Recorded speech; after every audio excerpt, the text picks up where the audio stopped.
Welcome to the coolest politically correct channel you'll ever find out there. It's Curtis YZ, and get ready to strap yourself in for the coolest stuff ever. And prepare yourself for today's topic. Can Jedi or Sith fly? Get ready. Take cover. Don't forget to smash like, subscribe, and share the action. Curtis YZ channel. What's up, everyone? Just wanted to talk about whether or not Jedi or Sith can fly. Just some of the points that I think should be looked at, and you decide for yourself. What do you think? Do you think they can fly or not? Here, I'm just going to show you some examples that I've noticed throughout all the things that I've watched. Some of this might not be canon anymore, but some of it is because it's the movie. But some of the examples I'll show are not canon. And keep that in mind, and hopefully you see what I'm saying, and or if you disagree, let me know in the comments. So since I can't exactly find the original video I was watching, I don't know why. I think they might have deleted it, but there was a couple of them I watched, and this one comes from Lore Master. Check the description to see other videos I was also watching, also regarding the same exact topic. But as you can see here, he is clearly flying Count Dooku. I know this is now not canon, but as far as I'm concerned, if Sidious could do it in Revenge of the Sith, I never thought he was. Oh yeah, he is. Holy crap. It's something they can all do, it's just not very practical. Right here, you'll see Count Dooku is clearly boasting his power ability in front of Saz Ventress, and he's showing her, look, I'm depleting almost all my force abilities, and you still won't even beat me in the duel they partake in shortly after. If my memory serves me right, I believe they fight right after. So he was pretty much essentially drained of energy, and they fought, and he still was able to best her. But right here, you can see he is clearly flying, going up, and lowering himself. So it is an ability you can do. It's just there's not very much point. You might as well make it a jump. You might, try your best to use all your energy, not just the Force, not to rely solely on the Force, is what you tend to see a lot of the time, in my opinion. But they can do it. It's just not very practical. It takes quite a lot of energy, I would assume, to levitate one's own self.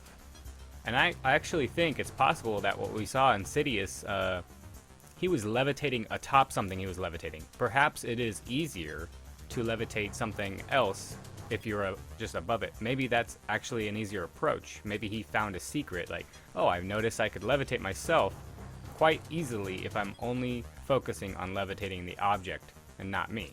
So he's technically not levitating himself, he's only levitating the object he is standing on. Or maybe he wasn't levitating at all. Maybe he was using the controls to fly the ship. Who knows? But my point is that there's probably significant ways you could manage to fly, if you will, or levitate to great heights and essentially fly. But I think it's more or less impractical for them to just do that, and there's not really much of a point, because it does take a lot of energy to do it. So why would you do it if there's other easier, better means, more energy efficient ways of transporting yourself? There's no sense in draining yourself of like life power, essentially. Now right there, Luke catches himself with the Force. He knows how to levitate. Essentially, he knows how to fly.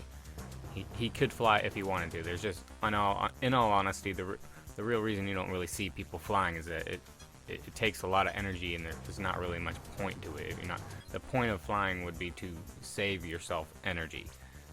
And in all reality, it just takes too much energy to do that. It's more efficient just to walk wherever you need to go. There's no point in flying, basically. But they can do it.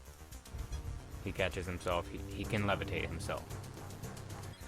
And right there, and then it shows that he drops. He caught himself before, but that's just my point. So right there, Luke knows how to fly, just like Darth Sidious.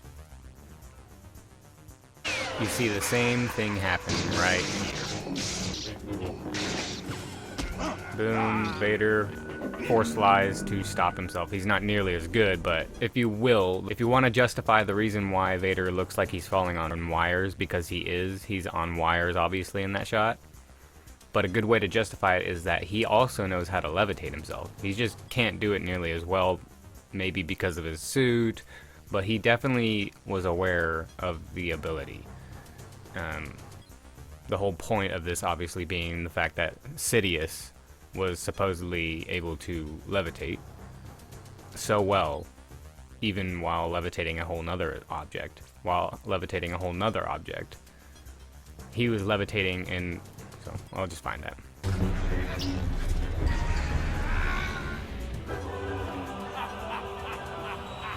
So right here, supposedly right there, I'm not sure if he's even levitating. I never thought he was. Oh yeah, he is. Holy crap. So yeah, he's flying right there. I never noticed that. I never noticed that. That's crazy. But that really does show how good at flying Sidious is. He is levitating that while levitating 3 other things. Or maybe he wasn't levitating at all. Maybe he was using the controls to fly the ship. That's crazy. I never noticed that. I was always focused on just the things that he was levitating, and I never noticed that he was also levitating. I was looking at it from Yoda's point of view, like, holy crap, he's got to dodge all these. So I thought Yoda was gonna, like, also do this, but I guess he might not have been nearly as prepared, and maybe he's just not nearly as good at that as Sidious is. I'm not sure. But this part was always cool. So right there, he's flying, essentially. He's just controlling. You wouldn't have to nearly use as much energy, I would assume, because you're just falling down. I always think that in this shot, coming up, Darth Maul is force stunning Obi-Wan, because look at how they got him cornered. Qui-Gon attacks, Maul does nothing except for block, and Obi-Wan right there stops. He doesn't attack. It's like he gets force stopped. You see that? And Qui-Gon, Qui-Gon attacks, but Maul is not attacking or anything. He just comes in and stops. Like he can't do anything. There's something weird like that. I have no idea why he's doing that. And he makes a grunting noise.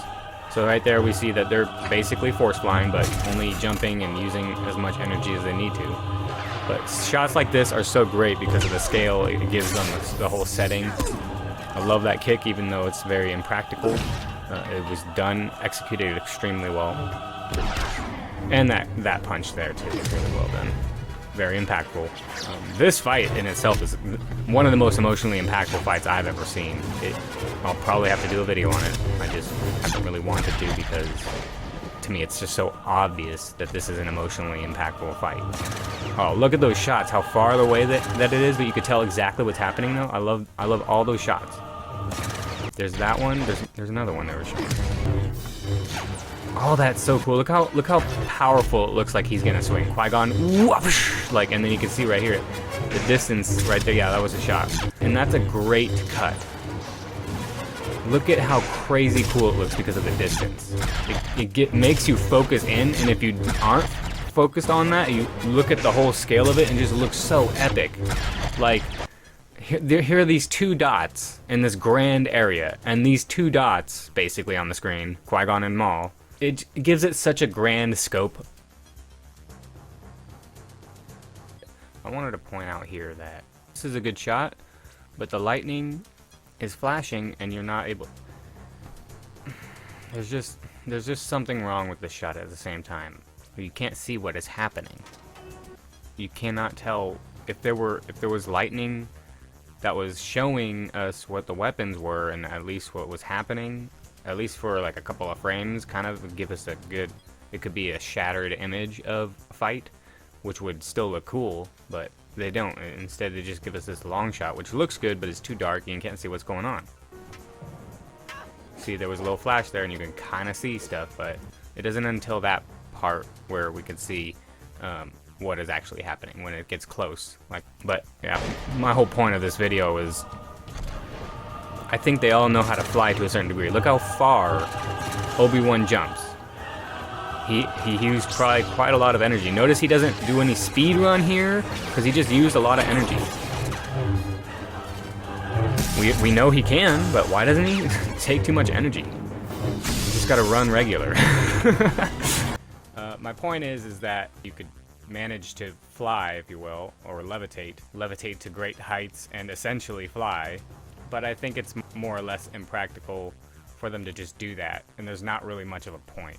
because it does take a lot of energy to do it. So why would you do it if there's other easier, more energy efficient ways of transporting yourself? Basically is what it comes down to. But yeah, that's just the point of this video. Hopefully that's not too drastically different from what you think. I just think it's simpler just to think that they obviously can do it. There's just no point. That's just how I see it. But right there, it does look to me like he's just boasting. He's like, hey, look at me, I can fly. Look at, I got all this energy. You know, I think it's just kind of in a way bragging your power and like psychologically overwhelming your opponent because they look all powerful, even though in reality he's draining himself drastically. And even if she knows that, it again makes him look even more powerful because he's willing to drain himself so much just to fight beforehand, and he still was able to be here. It's effective when it comes to its message. So that's it. Hope you enjoy. Thanks for watching. Take it easy, everyone.